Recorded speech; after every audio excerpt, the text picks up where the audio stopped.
Saudara, kita perdalam kasus 3 anggota TNI yang menculik, memeras, dan menganiaya hingga tewas warga sipil bersama Kepala Dinas Penerangan TNI Angkatan Darat, Brigjen Hamim Tohari. Pak Hamim, selamat petang. Selamat petang, Mbak. Kita juga akan sapa mantan Kepala Badan Intelijen Strategis TNI, Soleman Ponto. Pak Soleman, selamat petang. Selamat petang. Saya ke Pak Hamim dulu ya. Pak Hamim, di kasus Imam Ya. Mashkur ini 3 anggota TNI sudah dijadikan tersangka. Jadi motif dan perannya apa, Pak Hamim? Baik, terima kasih, Mbak. Yang pertama, tentu saya menyampaikan mewakili pimpinan Angkatan Darat menyampaikan penyesalan bahwa itu terjadi di saat sekarang ini. Tetapi yang jelas kita akan menerapkan hukum yang adil, objektif, dan transparan. Dan ini sudah menjadi atensi pimpinan baik Panglima TNI maupun Kepala Staf Angkatan Darat. Penyidikan sudah dilakukan oleh Pomdam Jaya setelah dilimpahkan oleh Polda Metro Jaya dan sudah ditetapkan 3 orang tersangka, yaitu berinisial Praka RM, Praka HS, dan Praka J.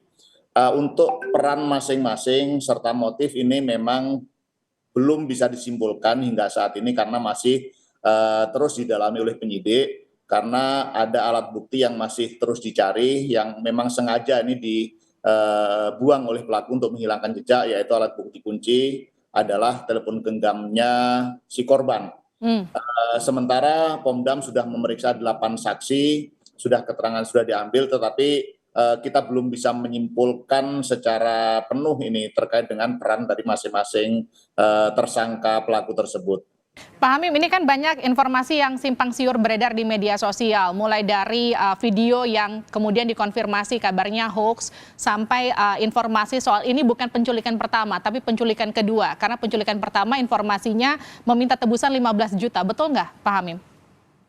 Betul, Mbak. Dari keterangan yang sudah kita dapatkan, memang ini bukan kali pertama ketiga tersangka pelaku tersebut melakukan penculikan dan pemerasan kepada korban maupun keluarganya. Hanya pastinya berapa kali yang sudah dilakukan, kemudian apakah korbannya sama, termasuk yang informasi yang beredar bahwa kepada korban yang meninggal itu, kepada keluarganya pernah diminta uang tebusan 15 juta dan kemudian 50 juta. Ini yang sedang didalami terus oleh penyidik, apakah yang melakukan itu juga pelaku yang sama sekarang 3 orang ini. Ini yang akan terus dikembangkan, dan apabila nanti ada perkembangan dinamika selanjutnya ditemukan pelaku baru, tentu nanti juga akan kita sampaikan kepada publik. Intinya kita ingin mengusut tuntas peristiwa ini, termasuk latar belakang dan siapa saja yang terlibat di dalamnya. Pak Hamim, kalau soal video yang kemudian dikonfirmasi hoax, itu betul hoax ya Pak, yang dikirimkan ke keluarga? Yang kita dapatkan dari alat bukti yang kita kumpulkan sejauh ini, itu tidak bisa dipertanggungjawabkan karena berbeda dengan keterangan yang diberikan oleh para tersangka maupun saksi. Tetapi nanti dalam perjalanannya, karena ini masih dalam proses pencarian alat bukti kuncinya yaitu handphone, nanti kalau memang itu terkonfirmasi benar nanti akan kita sampaikan. Tapi sejauh ini tidak berhubungan dengan apa yang sudah disampaikan oleh para saksi maupun keterangan dari tersangka. Oke, Pak Hamim, kalau artinya gini, korban berasal dari Aceh, sementara 3 pelaku yang berasal dari TNI ini kan juga berasal dari Aceh. Artinya mereka sudah mengenal dari sebelum anggota TNI ini bertugas di Jakarta.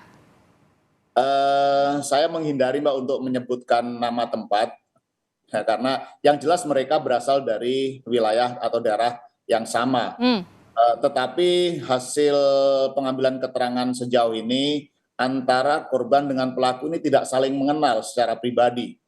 Tetapi mereka karena berasal dari daerah yang sama, itu ada komunitas, ada perkumpulan, ada interaksi sesama orang yang berasal dari daerah yang sama, kemudian saling memberikan informasi, kemudian ada informasi bahwa di sana ada yang berjualan kosmetik, kemudian inilah yang kemudian dimanfaatkan oleh pelaku untuk berpura-pura menjadi penegak hukum yang sedang mengejar ataupun menangkap pelaku jual beli obat-obatan terlarang. Tetapi ini secara keseluruhan masih sedang didalami untuk dilihat nanti secara pasti apakah memang betul seperti itu ataukah ada hubungan atau komunikasi sebelumnya. Sekali lagi ini belum bisa kita simpulkan karena alat kuncinya, alat bukti kuncinya yaitu berupa telepon genggamnya korban ini masih dalam proses pencarian. Nanti kalau bukan akan diambil dari sana datanya. Pak Hamim, kalau yang korban satunya lagi itu apakah kemudian juga mengenal pelaku dan juga korban satunya yang kemudian tewas? Inilah yang masih belum ini, Mbak, belum sementara yang sudah didapatkan keterangannya mereka tidak saling mengenal, Pak. Antara pelaku kedua yang kemudian dilepaskan itu juga tidak kenal dengan pelaku sebelumnya. Oke, saya ke Pak Soleman. Pak Soleman, bagaimana Ya. Anda melihat kasus ini, Pak Soleman? Apa yang disampaikan Pak Hamim tadi itu ada benarnya. Jadi saya mendapat info bahwa betul mereka tidak saling mengenal. Fakta yang kedua, mereka sama-sama dari Aceh.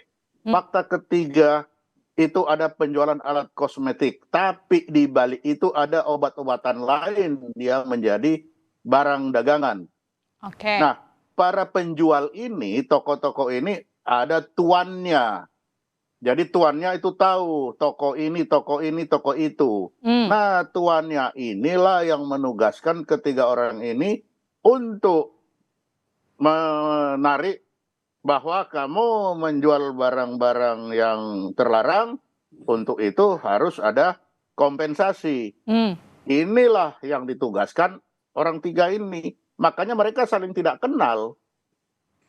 Itu info yang saya dapat. Berarti ada aktor intelektual ya, Pak? Intelektualnya sih tidak, kita tidak tahu intelektual atau tidak, tapi dia yang mengendalikan itu toko-toko itu. Bukan mengendalikan, tahu ada toko ini, toko ini, toko ini, toko ini, itu tahu. Oke. Nah itu apakah itu intelektual atau tidak, saya nggak jelas apa istilah intelektual itu. Tetapi pengendali penjualan toko-toko itu. Pak Soleman, bisa nggak kalau kita bilang ini faktor ekonomi jadi pemicunya? Bisa ekonomi, bisa kenakalan. Oke. Bisa dua. Kalau kasus seperti ini, apakah ini kasus yang biasa terjadi atau seperti apa, Pak Soleman? Biasa bagaimana maksudnya? Maksudnya ini bukan biasa. kasus pertama? Oh ya enggak lah, kalau di TNI ini kan baru pertama, ini baru kita lihat ya, ini seperti ini. Betul. Jadi itu bisa kenakalan, bisa ekonomi, itu bisa saja. Namanya tentara kan nakal, makanya harus dijaga baik-baik. Kalau salah jaga dia pergi. Makanya tentara itu aturannya keras. Karena memang dipilih orang-orang nakal. Kalau nggak nakal mana mau disuruh bertempur. Memang dasarnya begitu. Makanya harus dijaga baik-baik, aturannya harus keras. Kasih dia makan yang bagus. Kalau dia cari makan sendiri, ya kan berat nanti. Taunya dia berperang, taunya dia berkelahi. Ya itulah yang dia pakai nanti. Itu. Makanya harus baik-baik jaga tentara ini. Kita memang mencari orang-orang begitu. Itu. Apalagi yang kelas-kelas di bawah itu. Apa Pak Soleman, faktor kesejahteraan jadi salah satu pemicunya? Nah, kesejahteraan ini kan relatif. Ya, nanti dihitung aja lah, dilihat. Coba ada enggak yang bisa menghitung itu gajinya tamtama berapa itu? Take home pay-nya berapa? 3 juta paling, 4 juta. Kira-kira pas enggak di Jakarta sih? Coba aja ada yang sekali-sekali coba dihitung itu. Tanya Pak Hamim itu berapa nanti tamtama Bintara take home pay-nya. Dihadapkan kepada tugasnya yang berat menjaga presiden, dihadapkan kepada sulitnya Jakarta ini bertransportasi, coba lihat. Kira-kira memadai atau tidak. Kan itu. Tentara tidak pernah mengeluh. Tentara tidak pernah mengeluh, tapi tentara hanya memperlihatkan, inilah bakti saya. Tetapi ketika dia dihadapkan kepada situasi yang di luar kemampuannya dia, ya inilah yang bisa terjadi, apa saja itu bisa terjadi. Bagaimana Pak Hamim tanggapan Anda? Ya, bagi saya sih sebenarnya kita tidak bisa juga kemudian menjustifikasi bahwa kesejahteraan ini menjadi faktor utama pemicu tindak pidana seperti itu. Karena kalau kita berbicara seperti yang disampaikan Pak Soleman Ponto tadi, ini relatif.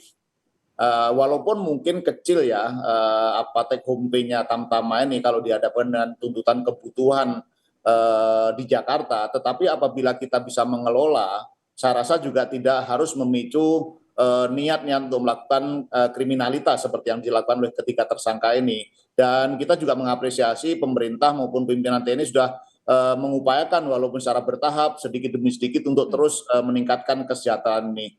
Kalau berbicara cukup atau tidak untuk memenuhi kebutuhan sehari-hari, kembali lagi itu sifatnya relatif, tergantung bagaimana kita mengelolanya. 3 orang ini bukan hanya tamtama yang ada di Jakarta. Banyak sekali juga tamtama lain yang pangkatnya mungkin lebih rendah daripada ketiga tersangka ini yang juga tinggal di Jakarta, memenuhi kebutuhan dengan keluarganya, tetapi tidak melakukan hal-hal yang aneh. Artinya ini kembali kepada perorangannya, tidak bisa kita juga kemudian menyalahkan kesejahteraan itu sendiri sebagai pemicu utamanya begitu. Oke, Pak Hamim, kalau yang tadi informasi disampaikan Pak Soleman soal adanya, mungkin saya pakai istilah cukong yang kemudian mendanai para anggota TNI ini untuk kemudian memeras korban, itu sudah sampai situ belum penyelidikannya? Sementara untuk saat ini kita fokus kepada persoalan tindak pidana penculikan, penganiayaan yang hingga mengakibatkan korban meninggal dunia.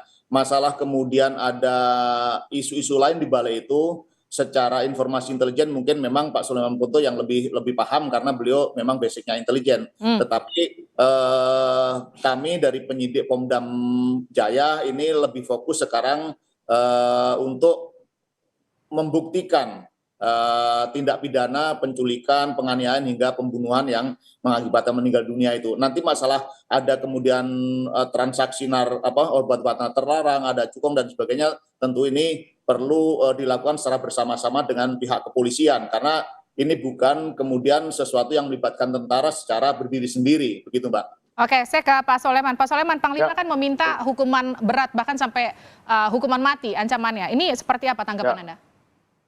Pas, saya kira ya apa yang Panglima sampaikan memang ya itu saya bilang tadi kan bahwa tentara kalau sudah berbuat hukumannya berat. Jadi kalau Panglima bilang hukuman mati ya itu Sabda Pandita Ratu ya begitu. Ya memang begitu, tentara memang berat. Tidak ada tempat buat kesalahan untuk tentara. Ya itu betul Pak Hamim tadi, kesejahteraan pun itu tidak bisa dijadikan alasan. Makanya saya bilang tadi kan bisa kenakalan, bisa itu. Tapi kalau berani berbuat, ya berani bertanggung jawab. Ya memang itulah tentara. Oke. Itu. Terakhir Pak Hamim soal respon dari instruksi Panglima untuk hukuman mati? Memang sudah ada, sebenarnya Panglima juga tidak menyatakan dengan eksplisit bahwa hukuman mati. Kalau memang terbukti ini mungkin kena pasal pembunuhan berencana, ancaman hukuman maksimalnya kan hukuman mati. Tetapi kembali lagi ini tentu hukum tidak bisa ataupun menanti keputusan hakim juga tidak bisa dipengaruhi oleh pendapat orang ataupun instruksi dari yang lain-lain. Hakim akan melihat fakta-fakta persidangan. Apakah memang ini masuk kategori pembunuhan berencana ataupun yang lain-lain, nanti yang akan memutuskan adalah hakim berdasarkan fakta-fakta persidangan dari hasil olah yang dilakukan oleh penyidik Pomdam Jaya, nanti penuntutan dilakukan oleh auditor militer. Nanti kita tunggu saja hasilnya karena tidak bisa juga sejak awal ini kita menyimpulkan bahwa ini pembunuhan berencana. Karena laporan awalnya itu adalah laporan dari masyarakat terkait dengan dugaan adanya penculikan, pemerasan dan penganiayaan. Kemudian memang dari hasil penganiayaan itu korbannya meninggal dunia. Tetapi apakah ini masuk dalam kategori pembunuhan berencana nanti akan diungkap oleh hasil penyidikan maupun oleh fakta-fakta persidangan. Pak Hamim, terakhir tuntutan keluarga untuk tidak ada impunitas bisa dijalankan kira-kira? Pasti. Saya jamin bahwa dan ini sudah menjadi komitmennya Panglima TNI termasuk Kepala Staf Angkatan Darat, tidak ada prajurit yang berlaku impunitas. Artinya semua prajurit yang melakukan tindak pidana umum akan diproses secara jujur, objektif dan transparan. Bahkan yang saya sampaikan tadi, kalau prajurit TNI seperti yang disampaikan Pak Sulaiman Ponto, ya itulah bentuk pertanggungjawaban bahwa kita ini akan mendapatkan hukuman yang lebih berat karena di samping nanti diterapkan pasal-pasal pidana umum, termasuk juga ada pasal pidana militer seperti pemecatan dan sebagainya. Nanti setelah hasil dari proses peradilan di pengadilan militer yang akan memutuskan. Terima kasih Brigjen Hamim, terima kasih juga Pak Soleman telah bergabung bersama kami di Sapa Indonesia. Ya. Terima kasih Mbak. Terima kasih, Mas Sore.